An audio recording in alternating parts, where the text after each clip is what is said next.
Welcome to Kathakast, where the stories of Bharat come alive.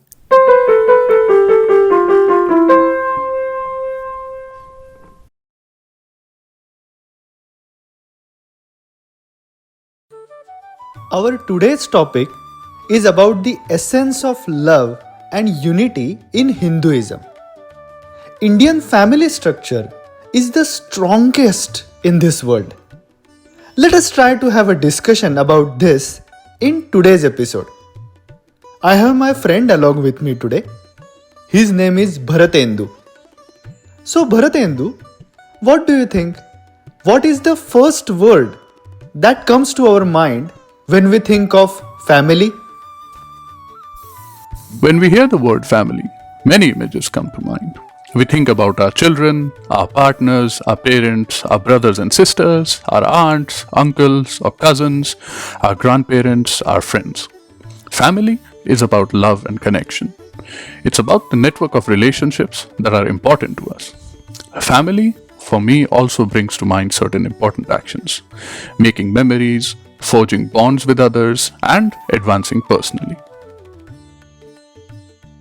The saying, "Nothing is perfect," resonates deeply in today's world where the pursuit of perfection often leads to stress and unrealistic expectations. Do we have anything near to perfection in this regard? What example do we look up to considering as a perfect family? A perfect family is often envisioned as one characterized by unconditional love, open communication, mutual respect, support, understanding, and a nurturing environment where every member feels valued and safe. While perfection varies for each individual, many imagine a family that works together through challenges, celebrates successes, and maintains strong bonds built on trust and kindness. We are always learning about our religious texts, Vedas, etc. Do our Bhagwans follow a familial structure? As a naturally curious person, exploring family structures within our Puranas and spiritual texts reveals fascinating insights into the values, relationships, and societal norms of our ancestors. Many of Vishnu's avatars, like Ram and Krishna, are also seen as exemplars of family life, with their wives and children embodying different aspects of devotion and duty. Stories from our Itihas depict strong familial bonds, dharma-based responsibilities, and the dynamics between parents, children, and extended family, offering timeless lessons on loyalty, sacrifice, and respect.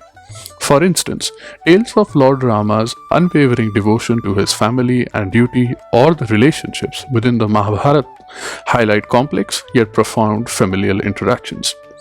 In Hindu beliefs, several families are often cited as model of perfection or ideal family structures, including the family of Lord Brahma, the creator, and the family of Lord Vishnu, the preserver, and the family of Lord Shiva, the destroyer. While the concept of perfect families might be subjective, these families are admired for their roles in creating and sustaining the universe, their adherence to dharma, and their strong familial bonds. Researching our Itihas can deepen our understanding of traditional family roles and inspire us to cultivate similar virtues in our own lives, fostering stronger, more harmonious family bonds rooted in our rich cultural heritage. Oh, it's getting interesting and making me more curious about family, its values, etc. Yes, this questioning enriches our understanding of what constitutes a perfect family, not as an ideal free of conflict, but as one rooted in shared values, mutual support, and resilience. While no family is without flaws, the Hindu scriptures highlight the importance of virtues like patience, respect, and righteousness, encouraging us to aspire towards a balanced and compassionate family life. In Hinduism, family is far more than just a social unit. It is seen as the foundation of one's life, providing emotional, spiritual, and social support. The family is where children learn the importance of respect, gratitude, and devotion, not only to their parents, but to elders, ancestors, nature, and God. These early lessons help form the foundation of well-rounded individual who values spiritual growth alongside worldly duties. So now, again, a question strikes. How do we make a connection with our Hindu scriptures in today's present world? Today, many individuals are opting for nuclear families, comprising parents and their children, due to urbanization and increased job opportunities. But imagine a large extended family, a concept completely in Hindu way of life, including grandparents, parents, uncles, aunts, nieces and nephews, all living together, sharing joys, sorrows, and daily life under one roof. Also, our neighbors, friends, and our pets are somehow part of our family, highlighting the concept of Vasudhaiva Kutumbakam. They all might be different in nature, looks, and character, but they still love, respect, and accept each other and live together with harmony. The different relatives are given specific terms of address like Nanaji, Dadaji, Mausi, Didi, Bhaiya, Chacha, Chachi, and many more. Hindu scripture has elaborately defined the dynamics of the various relationships within families. For example, a grandchild can tease and joke with a grandparent in a familiar way, not permissible with the father or mother. Oh, I could totally connect with this example of yours. I am so much in good contact with my Mausi that I reveal all my secrets to her. And I think that is the beauty of a family, right? Yes, I could definitely imagine this. Also, in a family, the primary duty of parents is to raise children with love, care, and wisdom, providing them with the moral compass needed to navigate life's challenges. Children learn to respect and honor their parents, seek their guidance, and care for them as they grow older. Grandparents and other elderly members of the family are revered for their wisdom, and their blessings are considered essential in guiding younger generations. This sense of duty ensures the well-being of the family as a whole, fostering unity and love among its members. It is indeed true that family is the heartbeat of life, as it forms the core of our emotional, moral, and social existence. Oh, I totally agree with this. Today while performing puja, I observed all the murtis of gods that we have in our home temple. I realized something very beautiful that I wanted to share with you. There is a family photo of Lord Shiva, and that family structure in that photo was very similar to how I have in my family photo. Isn't it strange? Shall we not turn the pages of our scriptures to explore more about this family whose enduring principles can guide us in handling the challenges of the present world? The family concept of Hindus always included animals, birds, and other creatures around them. The Vahanas include the bull, Nandi, mount of Lord Shiva, a lion-tiger hybrid named Ghatokbahini Singh, mount of Ma Parvati, Indian peacock, Paravani, mount of Kartikeya, mouse, Mushak, mount of Ganesh, and the mount of Ashok Sundari, a tiger or a bull, and snake on Shiva's neck, Vasuki. As you can see, the Vahan of family members are by nature opposite to each other and are all natural enemies, but collectively they lead an accommodative life. In spite of being of different nature, they live in harmony. On Shiva's head flows Ganga, and the same Shiva has a third eye, fire, which can burn anything. Still, they exist together eternally. Now it's getting more relevant to learn about our heritage, scriptures, to understand the challenges and the way to handle them. Despite being different, there is a way to live harmoniously. Our scriptures emphasize the importance of tolerance, acceptance, and recognizing the divine presence in all beings. That is what I think, right? Yes, indeed. All the family members and their carriers in Shiv Parivaar have different food preferences, likes and dislikes, skills, capabilities, aims, and significance. Yet, there is no conflict. Recognizing and valuing individual differences without conflict encourages a supportive environment where diversity is seen as a strength rather than a source of discord. This mutual acceptance nurtures harmony, allowing each member to thrive while contributing to the collective well being. Coexistence is a key to a prosperous and peaceful life. We should learn from the Shiv family to coexist without differences, live harmoniously in peace, happiness, and prosperity. In our family, we have mother, father, brothers, sisters, and sometimes pet animals too. We might not always have same ideology and opinion, but understanding and accepting each other. Having open discussions makes our life beautiful and harmonious. This is the beauty of Sanatan Dharma.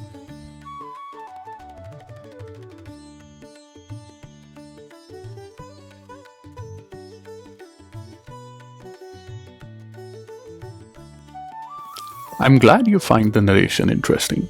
My aim is to communicate in a way that is engaging, clear, and meaningful, especially when exploring profound topics like spirituality and life. We learn from Puranas many stories where Lord Shiva and Ma Parvati had confronting conversations but still complement each other. Shiva respected Parvati's strength, her intelligence, her devotion to her own path. Parvati respected Shiv for his commitment, his discipline, and his steadfastness. It was due to Parvati ji's strong willpower that Lord Shiva was transformed from an ascetic to a complete householder. Parvati's love and devotion have the power to calm Shiva's ferocious nature and channel his energies toward more constructive and benevolent purposes. Their love was rooted in mutual respect, not in grand displays of affection, but in a deep understanding of each other's essence. In love, it's the respect you show each other in every moment that becomes the foundation for something lasting. Shiva often praises Parvati's beauty, intelligence, and devotion, showcasing his admiration and respect for her. Parvati, in turn, acknowledges Shiva's divine powers and spiritual authority, demonstrating her reverence and appreciation for his role. These conversations and interactions between Shiva and Parvati highlight their equal power, mutual respect, and deep affection for each other. That's so wonderful to hear. You know what I think? Here we learn about women power and her powerful role in life. Now I recognize where my grandmother, my mother got that energy to be active and equal contributors in all walks of life. There are several scriptures and texts like Shiv Puran, Devi Bhagavad Puran, Shiv Samhita that contain conversations between Lord Shiva and Goddess Parvati. These dialogues provide insights into various aspects of life, spirituality, and the nature of reality. Devi Bhagavad Puran holds a prominent place in Shiva and Shaktism traditions, emphasizing the divine feminine, Adi Parashakti, as the supreme power and source of all creation, while highlighting the sacred bond between Shiva and Parvati. The dialogue between Shiv and Parvati is a core element of the Puran, providing insights into creation, existence, and the nature of divine, Shakti, and the universe. In essence, the dialogue between Shiva and Parvati in the Devi Bhagavad Puran offers a philosophical exploration of the nature of the universe and the ultimate reality, with a strong emphasis on the divine feminine and its role in creation and existence. The dialogues between Shiva and Parvati exemplify open-mindedness, humility, and equality, showcasing their mutual respect and willingness to engage in honest, heartfelt conversations without ego. Their exchanges reflect a balanced partnership where ideas are shared freely, differences are discussed with understanding, and both perspectives are valued equally. Such open dialogues foster harmony and demonstrate that true strength lies in humility and respectful communication, setting an example of egalitarian relationship dynamics where both individuals contribute meaningfully, promoting unity and spiritual growth. In a time marked by conflicts and misunderstandings, their example encourages us to engage in honest dialogue, value diverse perspectives, and approach each other without ego or prejudice. Embracing these values fosters harmony, mutual respect, and peaceful coexistence in personal relationships, workplaces, and society at large, highlighting that true strength lies in unity, understanding, and compassionate dialogue. If there's anything more you'd like to know or discuss, feel free to ask. But what about their children? Were they also having some, like those teasing moments or so called siblings fights like I have with my brother? Siblings may have differences and quarrels, but ultimately, their bond of love, loyalty, and shared history brings them back together, emphasizing that family ties and mutual understanding hold stronger than disagreements, and that unity and forgiveness are essential in maintaining lifelong connections. We all might have heard the story of running race between Kartikeya and Ganesh from our moms or grandma. Very wisely, Ganpati chanted the sacred mantra as suggested by Vishnu and also went around his parents 21 times and completed the trip around the earth. Kartikeya was told how Ganesh completed his round trip earlier. Initially, it might seem that Kartikeya was upset because the competition did not meet his expectations or plans, possibly feeling disappointed or frustrated with the outcome. However, this reaction can also be seen as a natural response to unmet ambitions. Later, Kartikeya, instead of being disappointed, was large-hearted enough to appreciate the wise step taken by his younger brother.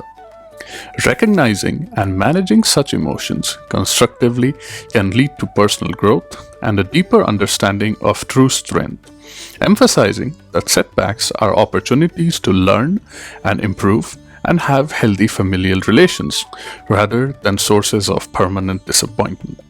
Shiva and Parvati, as parents, were satisfied with the non-acrimonious way things turned out.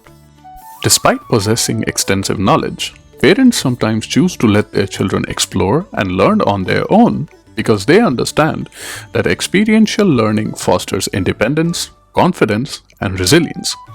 This approach allows children to develop problem-solving skills, decision-making abilities, and a sense of responsibility, which are essential for their growth. Parents may also recognize that over-controlling can hinder a child's ability to learn from their own mistakes and develop a strong sense of self. By stepping back and trusting their children to explore, parents create a safe space for experimentation and discovery, ultimately helping children grow into capable and self-reliant individuals while maintaining a supportive environment. Family is indeed a sanctuary where we learn to make mistakes without fear of judgment.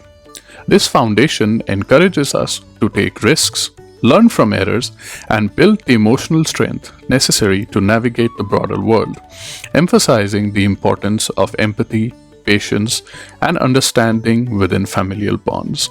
There are references in the Puranas, especially the Skand Puran, about Lord Kartikeya teaching Lord Shiva, his father, the meaning of Om. It is indeed surprising to think of anything that Lord Shiva might not know, given his omniscient nature in Hindu texts as the supreme consciousness and cosmic protector. Oh, right. I think I have heard this story from my grandmother, but I don't remember much now. Could you please elaborate on it? When Kartikeya was a young child, his father, Lord Shiva, asked him to go and receive education from Lord Brahma. So, Kartikeya went to Lord Brahma and asked him, "Please tell me the meaning of Om." Brahma insisted on getting the education from the start, but Kartikeya refused and went back to his father. Hearing the complete story, Shiv smiled and said, "Even he doesn't know the real meaning of Om." Kartikeya then insisted on having the position of Guru in order to reveal such a big secret. As a very ordinary father, Shiva took him over his shoulder, and then, in the year of Lord Shiva, Kartikeya explained the meaning of the Pranav mantra, Om. Kartikeya explained that the entire creation is contained in Om. The Trinity, Lord Brahma, Vishnu, and Shiva, are contained in Om.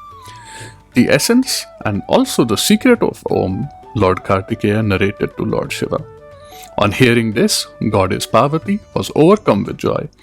She said, "You have become a guru to my lord." Saying this, she addressed her son as Swaminath, and ever since Kartikeya also came to be known as Swaminath. That's a beautiful perspective, viewing Lord Shiva as a compassionate father rather than just a cosmic protector.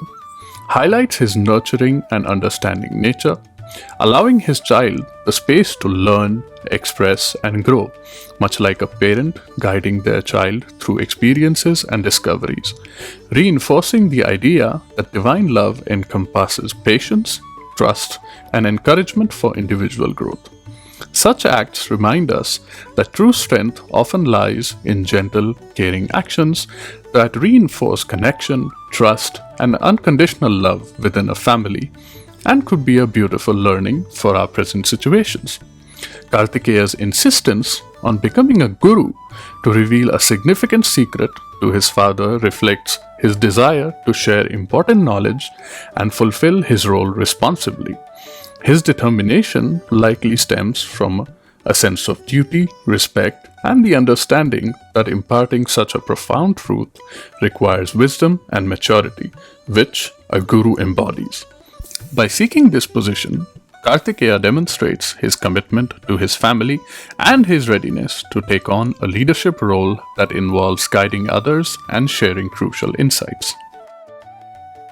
Wow, that's truly inspiring. Exploring a beautiful family like Lord Shiva's allows us to see the profound lessons of love, unity, resilience, and compassion that can guide us through life's challenges. Such a family serves as a microcosm of life's wisdom, demonstrating how patience, understanding, mutual support can help us navigate difficulties with grace.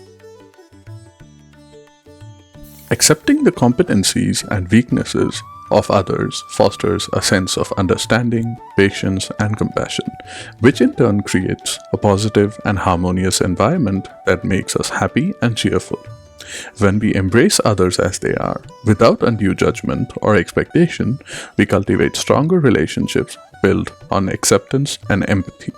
This attitude reduces conflicts, promotes cooperation, and nurtures mutual respect, allowing us to appreciate the unique strength of each individual while being tolerant of their imperfections. Consequently, such acceptance not only uplifts our own spirits, but also inspires a supportive and cheerful atmosphere, enriching our lives and the lives of those around us. The timeless stories and principles found in our Puranas, Itihas, and Ved serve as profound sources of wisdom and enlightenment that can be harnessed to strengthen our familial bonds and refresh our lives. These ancient texts offer invaluable lessons on dharma, compassion, duty, and harmony, which can be integrated into daily life without the need for external workshops or seminars. By reflecting on and applying these age-old teachings, we can cultivate deeper understanding, patience, and love within our families, fostering growth and resilience rooted in our rich cultural heritage. By delving into these stories and lessons, we not only reconnect with our heritage, but also discover timeless principles that can guide us and inspire us in contemporary life. Hope we could explore our Itihas and get some answers to our questions. Embarking on a journey through our Itihas, scriptures, and religious texts is a vital journey towards understanding our roots, culture, and spiritual roots, offering valuable insights and answers to our questions. However, it's equally important to remember that learning is a continuous process, and we should remain open-minded and curious, never neglecting opportunities to deepen our knowledge and enlightenment through ongoing study, reflection, and experience, as these timeless sources serve as reservoirs of wisdom, guiding us on our spiritual and personal paths.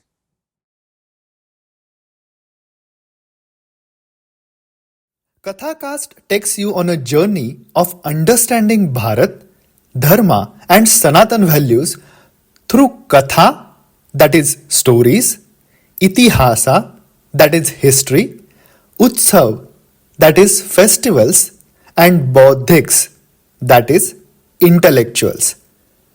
This podcast offers a nuanced perspective that empowers you to live life with a dharmic worldview. We hope you enjoy the content. Thanks for listening and see you in the next episode.